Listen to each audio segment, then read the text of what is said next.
El 2 de julio de 1986, dos jóvenes resultaron gravemente quemados luego de ser detenidos por una patrulla militar. Un caso que hasta el día de hoy sigue en la impunidad a causa de un pacto de silencio. Rodrigo Rojas de Negri, fotógrafo, recién retornado a Chile luego de vivir en el exilio, murió a causa de las lesiones. Y Carmen Gloria Quintana, estudiante universitaria, sobrevivió, pero con secuelas para toda la vida. Fuimos arrestados, golpeados, vejados, luego impregnado todo nuestro cuerpo con benzina, para luego hacernos arder en llamas. Durante 29 años, los militares han sostenido que ambos jóvenes resultaron quemados a causa de las bombas Molotov que portaban. Pero hoy esa versión se desmorona.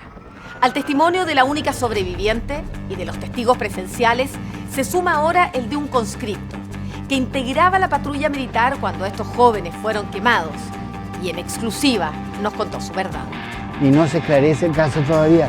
Cuando yo vi el weón que lo mató, el verdadero culpable tiene nombre y apellido. Este nuevo testimonio no solo corrobora la crueldad del crimen cometido y aporta antecedentes concretos respecto a los autores materiales, sino también revela la cobarde operación de encubrimiento realizada por los más altos mandos del ejército para proteger a los autores de uno de los peores crímenes cometidos en dictadura. La verdad del caso Quemados es el reportaje de los periodistas Alejandro Vega y Tatiana Lorca.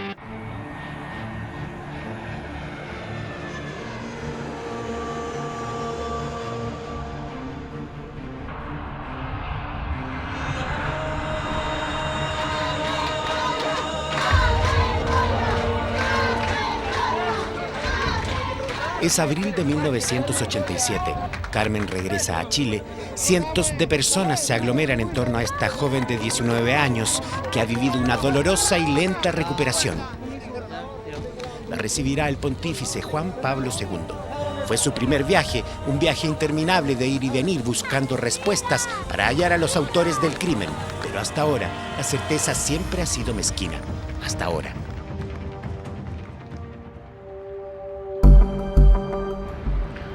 A la Carmen pedirle perdón, decirle que me faltó coraje, fuerza, de haberme mandado a mi familia a la cresta y haberle dicho, puta,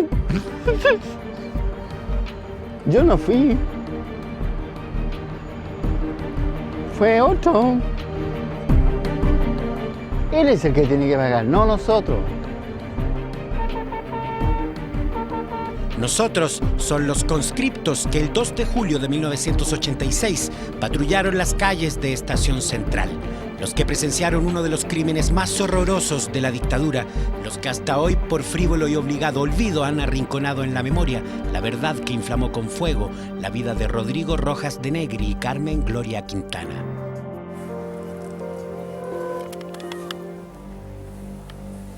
Y yo ya no quiero hablar porque yo, como le digo, ya no confío en nadie. Si yo, a lo mejor diga, a lo mejor yo, yo tendría que, a lo mejor cuando empezó esta cuestión, haberme acercado al ejército, haber ido a preguntar qué cresta pasa con nosotros. Yo ni eso he hecho. En caso de que usted hablara, Ni siquiera he hecho miedo eso. de que le pudiera pasar algo a usted y a su familia? Yo creo que obvio. Yo creo que ese es el temor que tenemos todos. Pero Es nuestro temor. ¿Ya? ¿Todavía? Diga cosas, claro. ¿Todavía? Sí, pues imagínese, pues uno ya tiene hijos, nietos, tiene toda una familia formada. Y que se la vengan así prácticamente, como le digo, a interrumpir en nuestra vida normal por una cosa que nosotros fuéramos pelados, a nosotros no nos decían lo que había que hacer. Teníamos que prácticamente castigar a los que hacían protesta, a los que estaban en contra del gobierno de esa época, teníamos que castigarlos, porque por culpa de ellos nosotros no podíamos estar con nuestra familia, eso nos decían.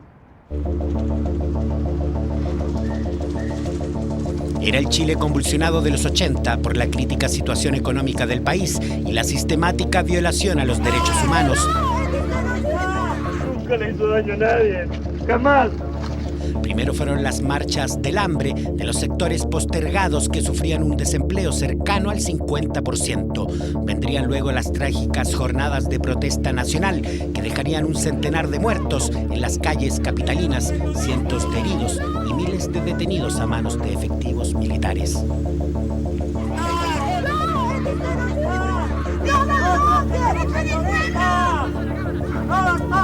cuando había más de 2 personas había que disolverlo, porque eso ya, no sé, se formaba como un peligro para el gobierno.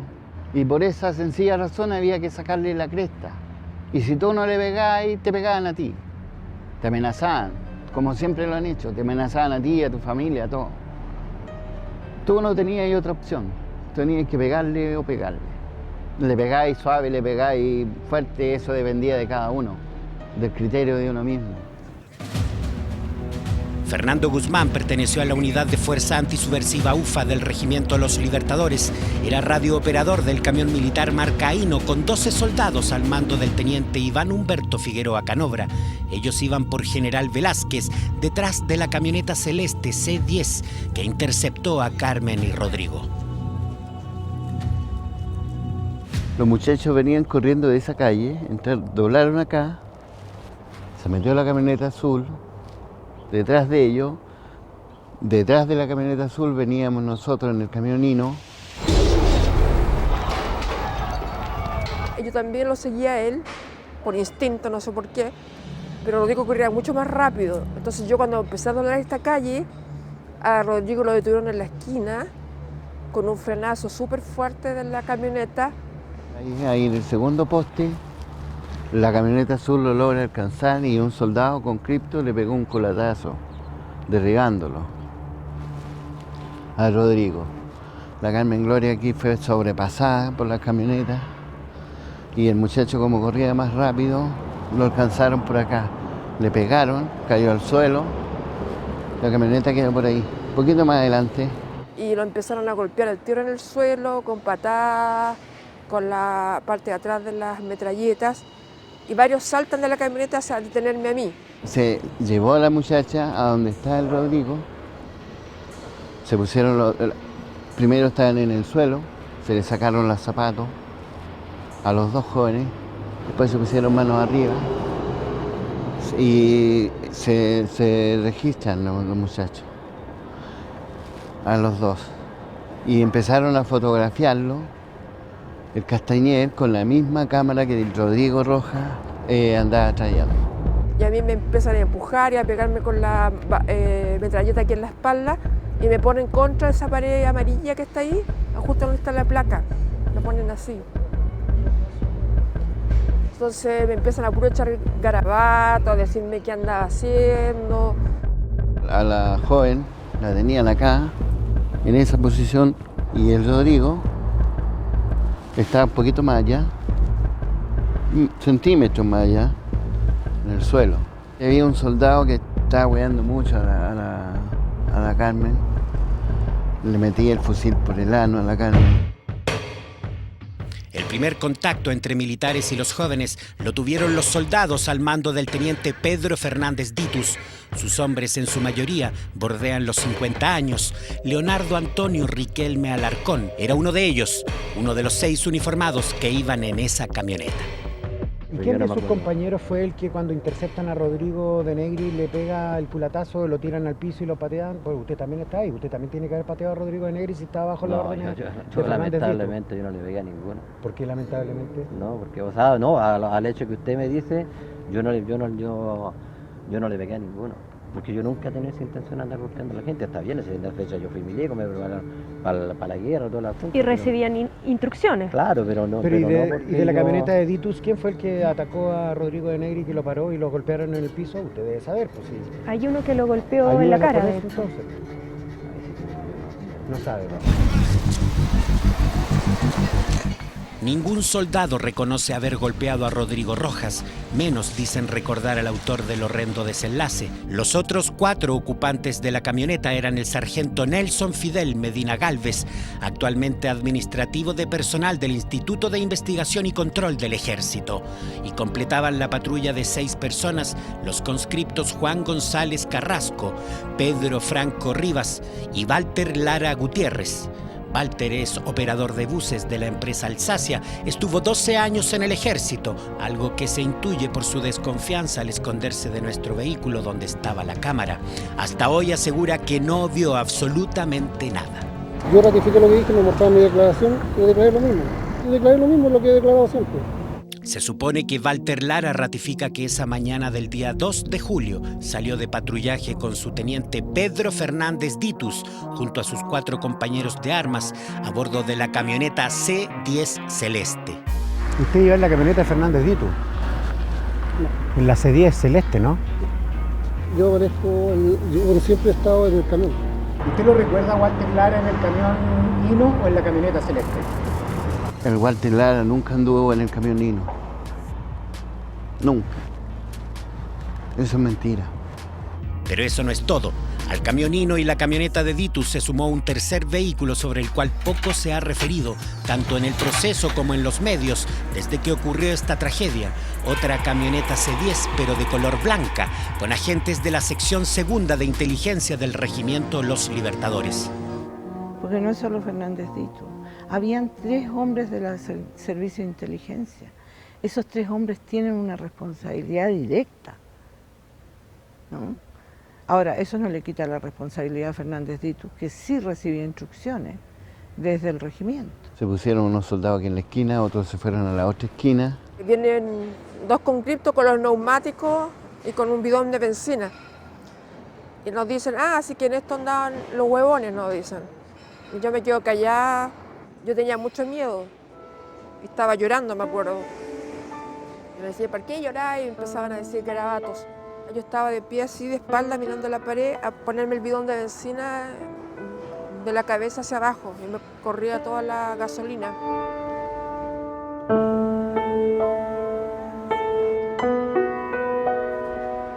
Y yo me convierto en una antorcha humana. Todo el fuego así, ¡puf! Sube por todo mi cuerpo. Y yo no sé qué hacer. Empiezo a usar mis manos, a golpearme la ropa para ver si esta ropa se apagaba. Me trato de tapar la cara. Después me tiro al suelo así como bollo para ver si se me apaga de esa forma. Y después ya no recuerdo.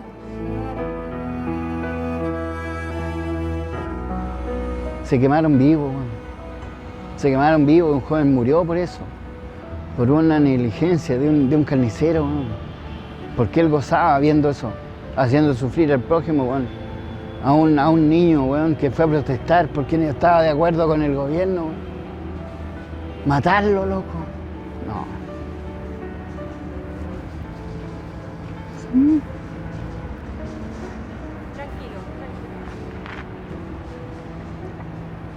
Agua. El verdadero culpable tiene nombre y apellido. Julio Castañer. Ese es el nombre del asesino.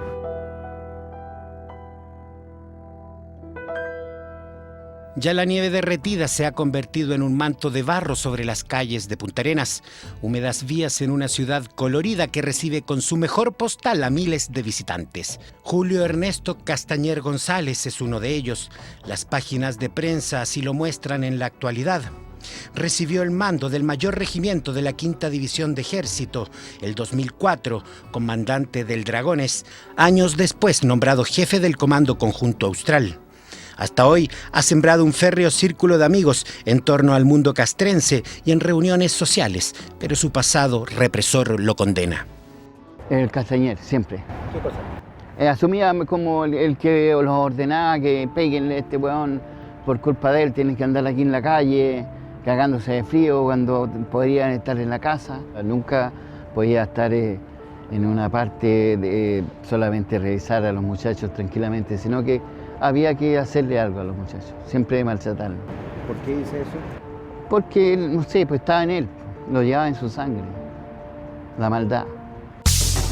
Desde el 2005 hasta el 2010, Julio Castañer se desempeñó como profesor de Ciencias Políticas en la Universidad de Magallanes, tras estudiar Relaciones Internacionales en Italia. Pero en 1986 era el asesor del mando de la unidad de inteligencia que funcionaba en el Regimiento de los Libertadores, la llamada Sección Segunda. Tú veías entrar a una persona, pero no veías cómo salía, ni cuándo salía. ¿Y estaba a cargo de quién esa sección? De Julio Castañer. Nunca salían con nosotros, sino que ellos de repente cuando hayan emboscamiento, cosas así, habían disturbios. De repente llegaba la camioneta blanca, pero no llegaba siempre. Pero era Castañero el que andaba en esa camioneta. Sí. ¿Y cuál era el rol que ¿Siempre cumplía vestía él? de civil él? Siempre andaba siempre civil, como la sección segunda, así la del ejército, siempre ellos andan de civil. Los mismos señores de la patrulla del señor Castañera andaban con unas bombas de antisubversiva. Eran unas bombas que no tenían donde explosa lo metálico, sino que le sacaban lo metálico y solamente tenían perdigones de goma. Entonces se juntaba la gente, habían jóvenes muchas veces, formaban dos grupos, fumando, qué sé yo, y pasaba una persona por ahí caminando normalmente nomás y era un milico disfrazado de civil. Le tiraba la bomba y se tiraba al suelo y eso explotaba y a todos los que estaban de pie salían heridos.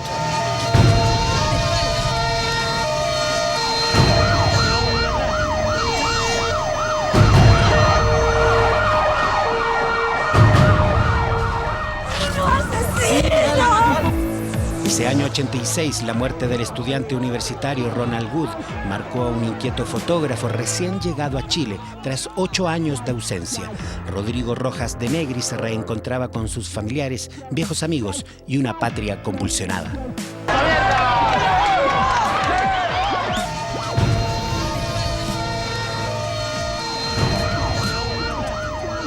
Él se perdió gran parte de su vida como joven chileno, ¿no? Un tipo de 2 metros que me doblaba, que andábamos en la micro y tenía que agachar la cabeza porque se pegaban las liebres cada vez que había un salto o algo. Hay tantas cosas que contar. Rodrigo era un bombero loco, yo le decía. Desde chico fue un niño extremadamente inteligente, impaciente, quería avanzar rápidamente en todo, quería conocer la vida antes de todo. Se frustraba mucho cuando uno no tenía las respuestas que él esperaba.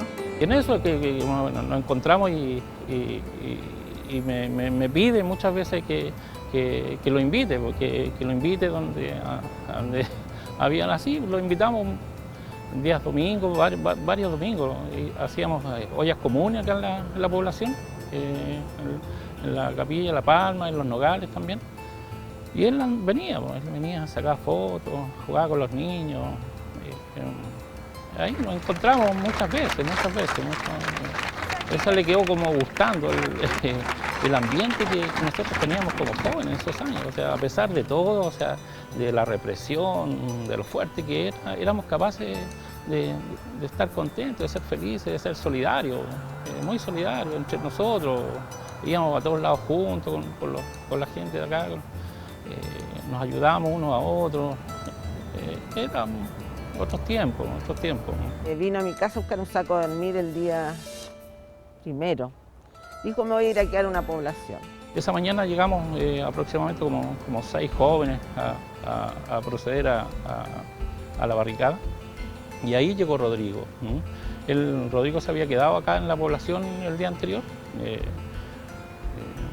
A pesar de que yo lo conocía, no lo invité a que se quedara en mi casa, ¿no? Sino que por el mismo hecho de que yo no quería que participara de las actividades mismas, es que se le consiguió otra casa un poco más lejos. Y él no sé cómo, pero llegó esa mañana igual, o sea, eran las ganas que él tenía de participar. Pablo era uno de los 6 jóvenes que levantarían la barricada en General Velázquez, pero llegaron las patrullas de los tenientes Titus, Figueroa y de Julio Castañer. Y la camioneta de los milicos se para como en este lugar, ¿ya? Se para aquí como en el medio, por aquí. Y los muchachos los tenían acá como a esta altura más o menos, porque nosotros estábamos al frente, ahí había una puerta chica, ¿ya? Y veíamos todo desde el frente. Entonces tenían a Rodrigo, que lo veíamos por la espalda, y la Carmen Gloria, ¿ya? En este lugar. Cerrado el perímetro, Fernando Guzmán y otro conscripto quedaron a solo un par de metros de los detenidos. Por eso fueron testigos del intimidante accionar del oficial Castañer González, el jefe de inteligencia, que era acompañado por 2 suboficiales de civil, los cabos Luis Alberto Zúñiga González y Jorge Osvaldo Astorga Espinosa. El Castañer ordena rociarlo ordenó a un soldado a rociarlos con la misma benzina que fueron a buscar afuera, donde iban a hacer la barricada los muchachos. Se rocian los dos muchachos acá con eso, se acerca a la muchacha y empieza a intimidarla con un encendedor. ¿Querés que te queme, conche tu madre? Le decía. ¿Querés que te queme, conche tu madre? ¿Querés que te queme? La niña asustada solamente, lloraba, lo único. Me dicen, pégale, weón, pégale, conche tu madre, pégale vos también. Tuve que tomar el bidón vacío y le pegué un chapulín al joven, acá. Está en el suelo en ese momento ya. Me subo al camión, me quedo detrás del Mendoza Rivera y este tipo todavía seguía hueveando la carne con el encendedor. ¿Querés que te queme, conche tu madre? ¿Querés que te queme por andar haciendo hueá? Hasta que hizo combustión. El mismo encendedor hizo la combustión donde se quemó la carne. No fue bomba Molotov, ni bomba Vic tampoco. Julio Castañeda, ese es el nombre del asesino. Hay cosas que yo no vi, yo estaba custodiando de la camioneta, no, yo no Usted estaba. dice que estaba a pocos metros del lugar donde Claro, estaban los chicos detenidos. pero mirando para el otro lado. Ah, no quería mirar lo que estaba pasando. No, es que no quiera mirar, que me dejaron cuidando por el lado de allá y de la otra esquina. ¿No? Quien también dice no haber visto lo sucedido estando tan cerca como Fernando Guzmán es el ex conscripto Luis Alberto Mendoza Rivera. Con él intentamos conversar esperándolo afuera de su casa en Villa Alto Aconcagua de los Andes, pero en su lugar envió un claro mensaje. Ahí tiraron unas piedras. Que solo sintió un grito reconociendo la voz del teniente Fernández que pedía frazadas para apagar a los jóvenes. Esta declaración recogió el Tribunal Militar constituido en el mismo regimiento Los Libertadores 18 días después del brutal crimen. Pero esta grabación revela lo que realmente vio. Estábamos viendo cuando le estaban la encina, bueno, a los cabros, ¿te acordáis o no? Y el Castañeda cuando le pasaba la hueá, le echaba la oreja a la mina, weón. Ah, ¿querés que te queme, concha de tu madre? ¿Querés que te queme? ¿Qué le pasó?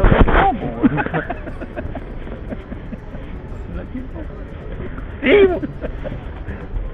Yo no vi nada. No. En honor a la verdad.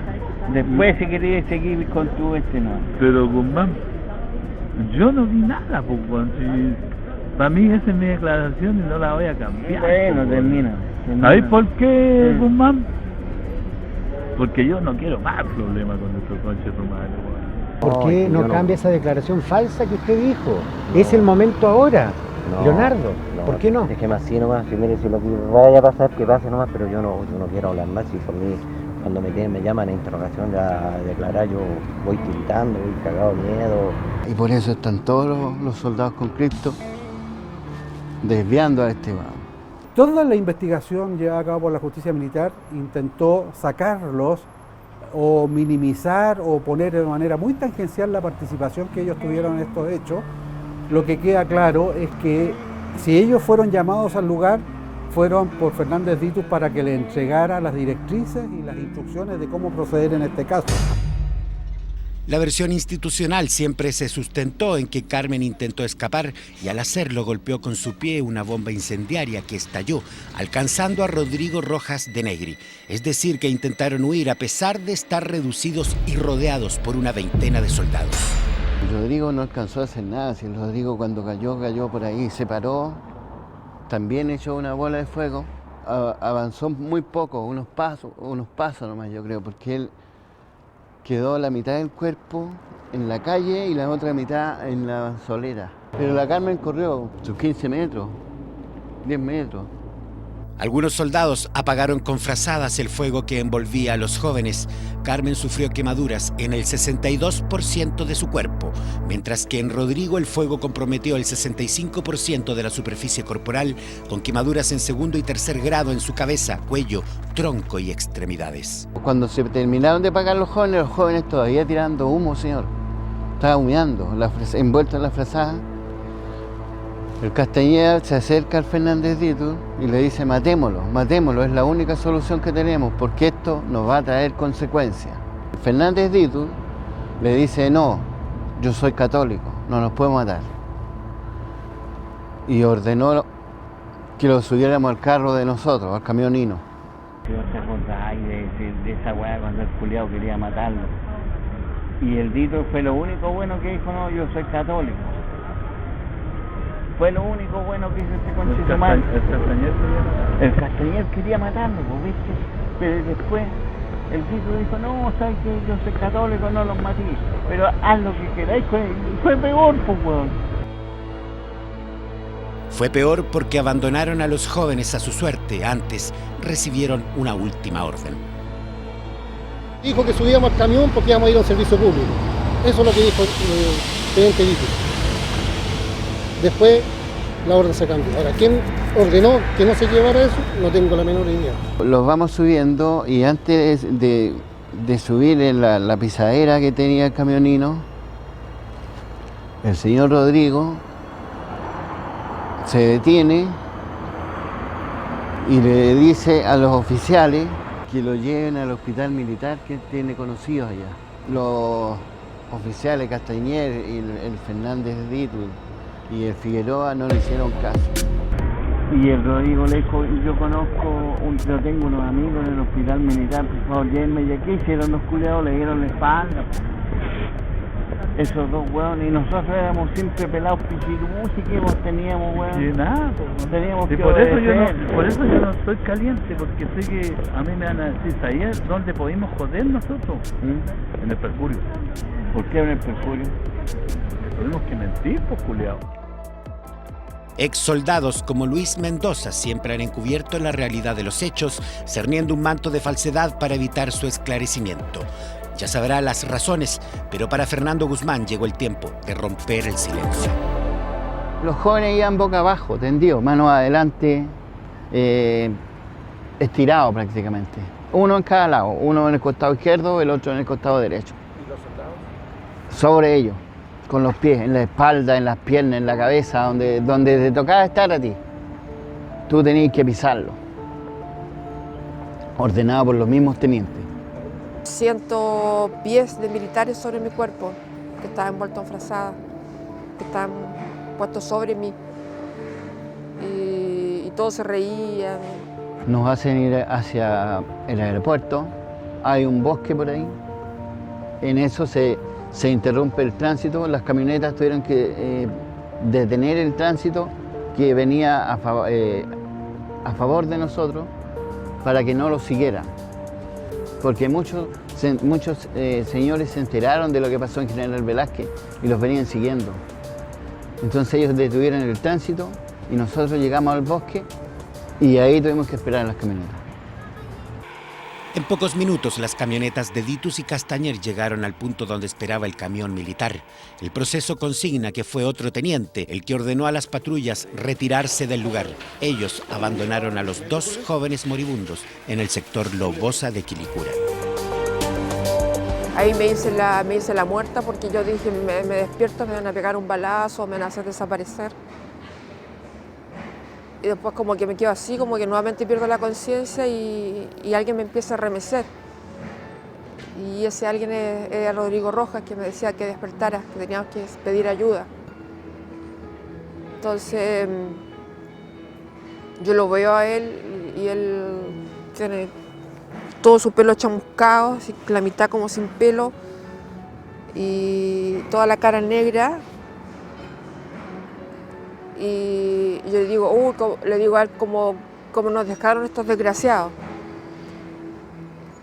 Y él me dice, si vienen los pacos no digan nada porque nos pueden hacer desaparecer, me dijo a mí. Entonces salimos a la carretera y el camino del aeropuerto y parecíamos zombies, estábamos todos quemados. Interminables minutos deambularon por el sector hasta que fueron divisados y asistidos por un piquete de obreros. Entonces ahí los obreros de la construcción nos hacen dos camitas de ladrillo y otra cama para Rodrigo al lado. Y ahí yo me tiendo y se tiende Rodrigo. Yo tenía tanta rabia que en ese minuto le digo a los pacos que me tiren un balazo porque ya no quiero seguir sufriendo más. Porque tenía rabia, impotencia y mucho dolor físico. Las quemaduras dejaron a Carmen con un 90% de probabilidades de morir. Por eso cuesta creer que Carabineros permaneciera 1 hora con las víctimas antes de parar un vehículo particular para llevar a las víctimas al consultorio más cercano. Venían con 2 carabineros a los lados, los cuales venían apuntalando a los 2, ¿ya? A pesar de las condiciones que estaban, que eran muy, muy lamentables. A mí todavía me cuesta recordar esto. Aquí estaba el furgón utilitario, aquí bajaron. Venían mal, si eran 2 zombies caminando. Rodrigo le colgaba la carne quemada de sus manos y las traía en esta posición. Su piel, su cara también y su pelo. La Carmen Gloria venía con todo esto. Quemado, carbonizado toda la ropa. Aquí yo ingreso, pego el grito hacia allá. Nosotros ahí los tendimos en 2 camillas, una cada uno, y les cortamos la ropa, todo lo que más pudimos, y empezamos a ponerle anestesia, todo el cuerpo. Y lo único que me recuerdo que el Rodrigo decía, ayúdeme, por favor, ayúdeme. Y ahí la enfermera echa a todos para afuera, se queda sola conmigo. Y me empieza a hacer como preguntas suaves. Y nosotros le decíamos que se quedaran tranquilos, que lo íbamos a ayudar, que estuvieran, estaban en buenas manos, que se lo iban a llevar luego a una posta para que lo atendieran mejor. Y me da como confianza ella, me pregunta, ¿qué te hicieron? Le digo, me quemaron los milicos.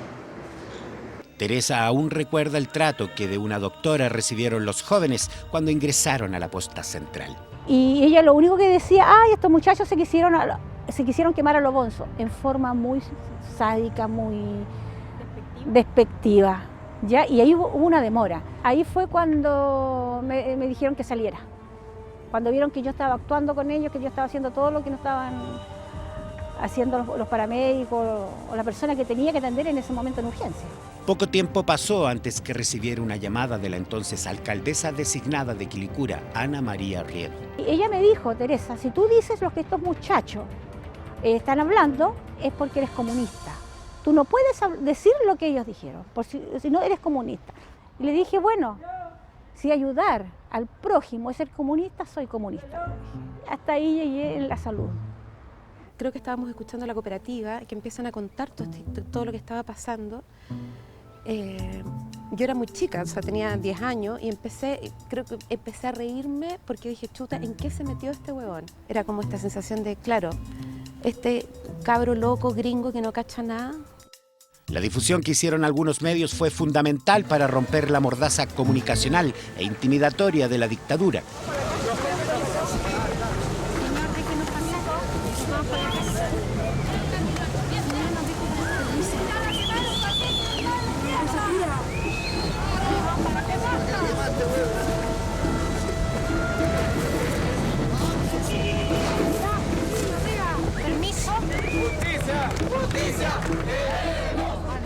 El periodista Eduardo Segovia lo vivió en carne propia. Y teníamos 2 de la CNI infiltrados, en producción y en locución. A cada uno de los periodistas de la cooperativa nos seguían. Sabían perfectamente, entonces en investigaciones me dijeron, para que usted sepa, si tiene auto, sí, no lo use más. Porque le pueden poner cualquier cuestión abajo, le pueden cortar los frenos. Casualmente, una fractura en una de sus manos llevaría al profesional a la misma posta donde se encontraba hospitalizada Carmen y un Rodrigo que poco a poco se apagaba. No podía hablar porque estaba entubado, porque la gasolina le cayó por dentro, le quemó el esófago. El primer instinto que uno tiene como mamá es abrazar a su hijo y no poder tocarlo. Y lo único que tenía eran sus pies. Y yo me puse a masajearle los pies tal como Jim me enseñó para darle más fuerza. Como no lo podía abrazar, él me abrazaba con los dedos de los pies, las manos con las cuales yo le estaba. Y eso fue muy fuerte para mí. Muy, muy fuerte y sigue siendo muy fuerte.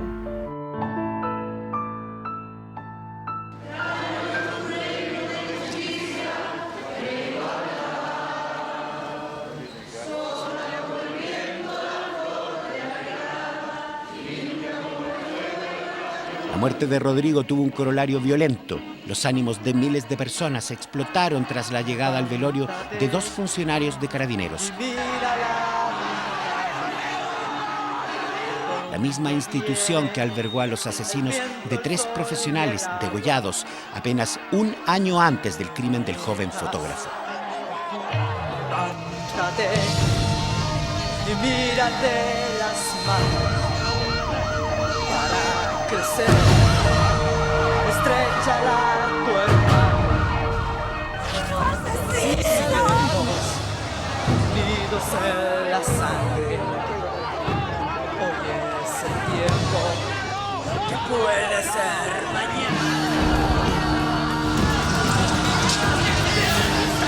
Que nos domina en la miseria. Tráenos tu reino de justicia e igualdad. Sopla como el viento la flor de la quebrada, limpia como el fuego el cañón.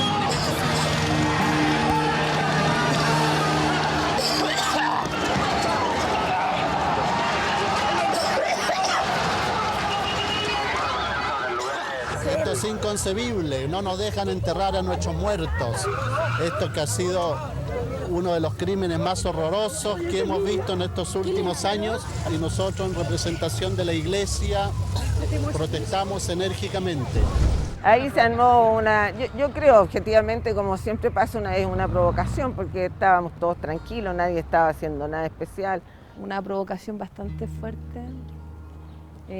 Salí arrancando con mi papá. Yo quedé a cargo de mi papá ahí. Y entre lacrimógena y lacrimógena tuvimos que llegar caminando hasta el cementerio después. Rodrigo había fallecido y nos dijo el doctor: saquen a Carmen de aquí porque la están dejando morir, se la tienen en una puerta así de vaivén en un pasadizo. Y de ahí empezó a nosotros la lucha por sacar a Carmen de ahí. No teníamos ambulancia porque nadie quería prestarla ni arrendarla ni nada, porque estaba el gobierno metido entre medio. Los ojos del mundo cayeron con todo el peso inquisidor sobre nuestro territorio. Quizás eso le salvó la vida a Carmen Quintana. Lograrían trasladarla al Hospital del Trabajador, el inicio de un lento y doloroso proceso de recuperación. De ahí empezó mi lucha, po. Y de ahí empezaron las operaciones también. Empezamos por conseguir los cerditos para renovarle la piel. Tuvo más de 50 operaciones. Y siempre en coma, en coma. Yo pasaba todos los días a verla y no... Pero ya no la veía directo, sino que por vidrio. Quiero darle un agradecimiento también a todos los chilenos que me ayudaron, porque fueron miles. Y el extranjero también, tanto espiritualmente como con dinero, porque el hospital del profesor salía 8 millones diarios. Que era una cifra que uno no podía pagarla. Pero esta niña también, gracias a eso, se hizo bien popular y puta que ha sacado plata. Y en cambio nosotros estamos viviendo cada uno en su casa en poblaciones. Ella ha recorrido para todos lados gracias a lo que le pasó. Pero ¿y usted? Disculpando todo el drama que a ella le pasó, no importa. Si yo pero yo digo, el aprovechamiento que ella hizo de eso, y más encima que era más todavía, eso es lo que a uno como que lo enerva. Pero también se ha beneficiado. No me digáis que no. ¿Cuál es el beneficio de una persona que más, en no sé, en un porcentaje alto? Cuando la entrevistan, a ella le pagan, ¿no? No, eso no es así. ¿No? Ella vino a dar un testimonio de verdad. Ya. Ella vino a hacer un ejercicio de memoria con todo lo que eso implica. Esta entrevista, transmitida en el capítulo Conscriptos de la Dictadura en el programa En la Mira el año 2014, es la que reactivó la investigación. Fue la madre de Rodrigo Rojas de Negri quien retomó con más fuerza un camino que nunca ha abandonado. Y no llorar, y no lloré, y no lloré, y no lloré. Y había muchas cosas que pensar, qué es lo que nos tocaba adelante, la pelea que me iba a tocar legal, porque yo sabía que esa pelea iba a seguir y la prueba está que hasta el día de hoy sigue. Verónica llegó esta madrugada al aeropuerto internacional procedente de Estados Unidos. Nuestro programa la recibió para conocer sus primeras impresiones tras 29 años de impunidad.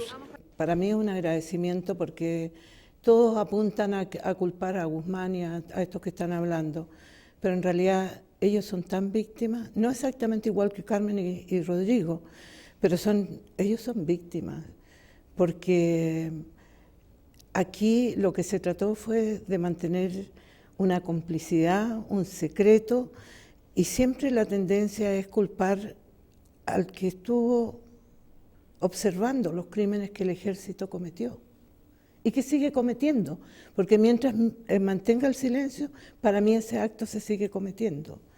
Y mientras el gobierno, y aquí le pongo mis manos al gobierno, mientras el gobierno no cambie su política de derechos humanos, este tipo de crímenes van a seguir sucediendo. Llega el comandante, vicecomandante en jefe de la segunda división a visitar a los soldados conscriptos que estaban en esa patrulla.